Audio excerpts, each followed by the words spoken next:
former general, acting mayor ng Baguio City, Magalong, strike again.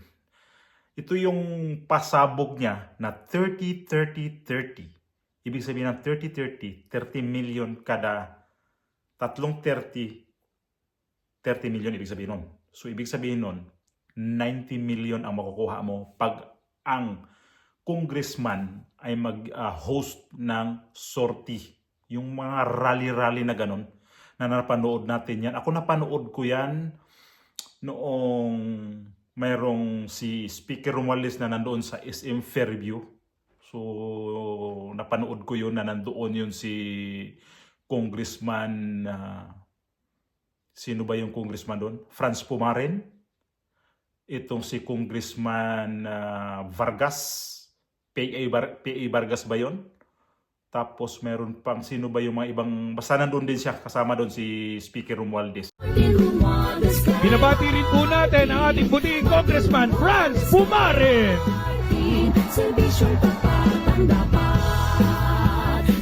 And Congressman P.M. Vargas. Bakit ko na ito yung ginawan ko ng reaksyon yung sinasabi ni Congressman ni Mayor Magalong, excuse me. Kasi ito yung mga may pasabog siya dun sa 777, 7 million. So nagbago pala, mayroon palang iba pa, may mas mataas pa na ganun ang kalakaran nila.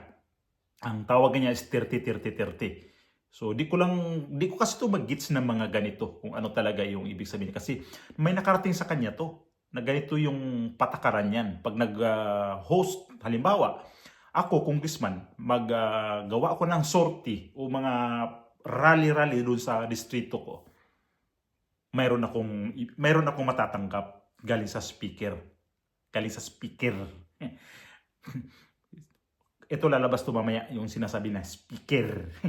Si ano yan, yung 2nd district na si Luistro, Jinky Luistro. So napag ano ko to kasi itong si Luistro, napanood ko yung video nito noong medyo matagal ko na napanood tong video na to. So hinanap ko ngayon itong video niya na nandoon sila nagsorti sa Batangas, sa distrito niya, sa 2nd District of Batangas. So nandoon din to si Speaker Romualdez, itong membro ng Quadcom, sila ni Paduano, Barbers, Acop, sino pa? Si Acop, si Dan Fernandez, basta nandoon itong mga nasa Quadcom. So ito ba yung sinasabi ni General Magalong na 777? Anyway, bago natin ituloy ito at ipapakita ko sa inyo yung dalawang video, itong kay Mayor Magalong at saka ito kay Jinky Luistro. Pero bago po yan, paki-subscribe po itong YouTube channel na to. Pasok ko si Mayor Magalong. Mayor Magalong, pasok please. Hindi lang pala 7-7, meron pang 30-30-30. Ano yung 30-30-30 Mayor? Yung 30-30 naman, kung ikaw ang host ng sortie, you get 30 million. 90 million lahat yun. 30 million AX or AKAP, 30 million na MAIT, and 30 million na tupad. Can you just imagine? Ganun kalaki. 90 million. Kaya pala, no wonder, ang daming nagbo-volunteer to sponsor yung host yung sortie. Kasi nga yung ganun kalaking incentive nila. Nalaman ko rin pala na may mga entitled na mga congressmen na congresswomen na halos unlimited yung kanilang AKAP funds. Nakakalungkot. Ganun din yung kanilang mga MAIP at yung mga tupad funds, unlimited. Wala siyang masadong binabanggit ng mga tao doon. Pero may nakarating sa kanyang information na ganun nga daw ang kalakaran. So, ito ba yung dahilan kung bakit ang ating mga congressman nagka-insertion o singit ng mga pondo? At itong AKAP na to ay hindi binura ng Pangulo kahit pa siya ay nag-veto siya ng mga insertion na budget na hindi kasali doon sa NEP. So, ito ba yon ang dahilan na pag tuwing may mga rally, mga sorte doon, ito yung pinamimigay. Nagka 90 million yung congressman doon. Pasok natin si Luistro. Larga Batangas, 2nd District! Nahihinaan ako doon. Gusto ko yung pinakamalakas. Larga Batangas, 2nd District! Pinakamalakas na palakpakan sigawan para sa ating distrito! But you have to realize, whatever you are witnessing right now, ay hindi po mangyayari without the leadership of the best ever Speaker of the Congress of the Philippines. At ito po ang palagi kong sinasabi sa inyo, kung bakit bumabagyo at bumabaha ng biyaya sa 2nd District. It is because of our dear Speaker. So once again, let me state my lines. Kaya may AX dahil ni Speaker. Kaya may akap dahil ni Speaker. Kaya may tupad dahil ni Speaker. Kaya may mga barangay road dahil ni Speaker. Kaya may patubig dahil ni Speaker. Sa panahon ni Speaker Martin Romualdez, correct me if I'm wrong, bumaha at bumagyo ng biyaya dito sa ikalawang distrito ng ating lalawigan. Ganito ba klaseng congresswoman na sobrang sip-sip sa speaker? Halos lalabas na yung tinggil niya sa kasisigaw? Nakakainis kaya ang mukha nito ni Luistro. Ilang beses ko na to nabanggit ang mukha nito. Nagkapaus-paus na para sa kanya pagsisip-sip sa congressman ng Leyte, itong speaker nilang walang kwinta, walang mudo, walang kababuyan, kahayupan, katangahan, kaswapangan, anong tawag ko nito kay Martin Romualdez. Ito ba yon na sobra niya pagsisip-sip dito kasi akap, AX, bumabaha ang grasya sa Batangas daw? Iyon ba yun? Para bumabaha talaga o para sa kanya lang bumabaha yung bulsa niya?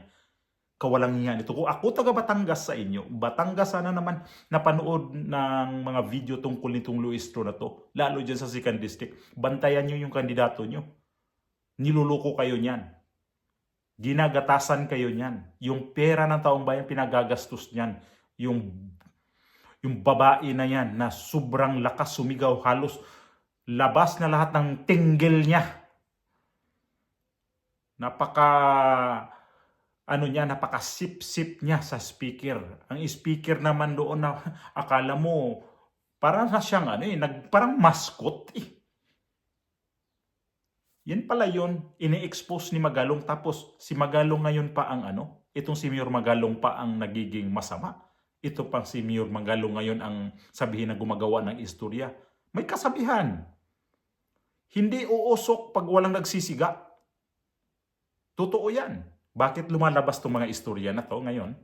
Dahil may nagsabi sa kanya. Nakita niya kung totoo nga ba to. Bakit daming umaaray dito? Bakit ang daming naapektuhan nito sa mga kanyang pasabog na totoo naman eh.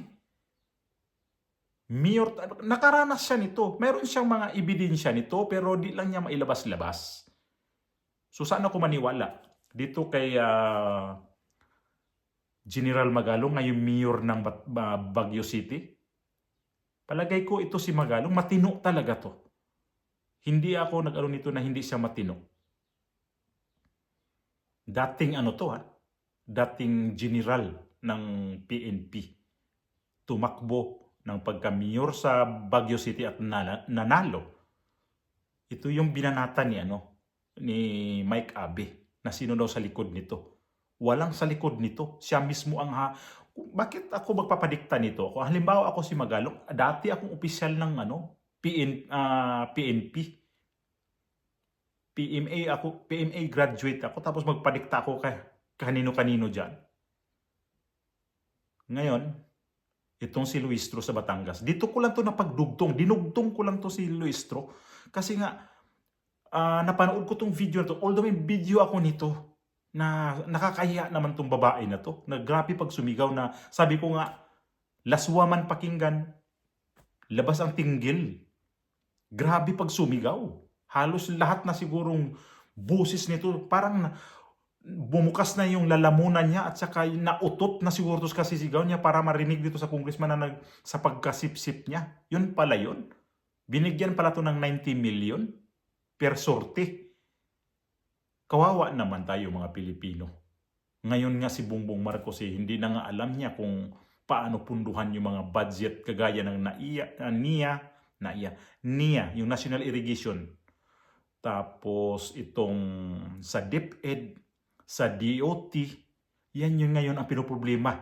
Gusto niya i-restore ang mga perang tinanggal dyan pero hindi niya kaya na tanggalin itong AKAP. Yan ang tanong ko sa iyo, Presidente Marcos. Bakit di mo tinanggal ang AKAP? Kung ito yung binito mo, wala palang nakikinabang nito kung hindi sa mga sorti-sorti. Ito si Luistro kung nasa distrito namin to halimbawa. Kung sa distrito ko to, bakbakan ko talaga to nakakahiya kang congresswoman ka. Parang sabihin ko na parang gusto niya tang magpakabit, magiging kabit kay Romualdez para sagana yung distrito niya. Kakahiya ka, Castro. Isa rin sa Castro, nakakahiya din yan. Nakakahiya ka, Luistro. Ang mga RO ba ang dulo? Ngayon, sobrang swapang sa pera. Sobrang swapang sa kapangyarihan. Sobrang gahaman na. Castro, Luistro, parehas lang kayo Castro, Luistro. Magkahawig kayo. Mga pabugmukha nyo.